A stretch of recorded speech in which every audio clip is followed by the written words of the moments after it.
না, মিলছে না। ধনঞ্জয়কে মারা হয়েছে যে, তো তার তো দোষ কোনো প্রমাণই হয় না। তখনকার সরকার তাকে মেরে ফেলেছে।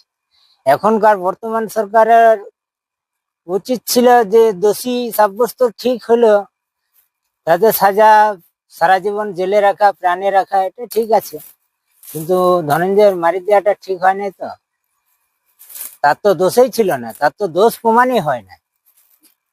দুটাই ঠিক নয়, আলাদা আলাদা, অনেকটাই রহস্য লুকানো আছে।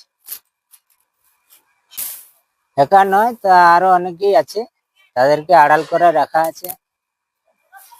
এখন বর্তমান সরকারের মধ্যে তো কিছু লুকানো আছে। আমরা এই সাজাটা ঠিক আছে, প্রথম ধাপ ঠিক আছে। পরবর্তী আরো দোষী সাব্যস্ত আছে, তাদেরকে যেন তাড়াতাড়ি আনা হয় বিচারের মাধ্যমে, তাদেরও সাজা ঠিক করতে হবে, ব্যবস্থা নিতে হবে। ধনঞ্জয়ের মৃত্যুটা দেখছি না ঠিক, ঠিক নয়। ধনঞ্জয়কে জবরদস্ত মারা হয়েছে, তখন তখন তৎকালীন সরকার জবরদস্ত মারা হয়েছে।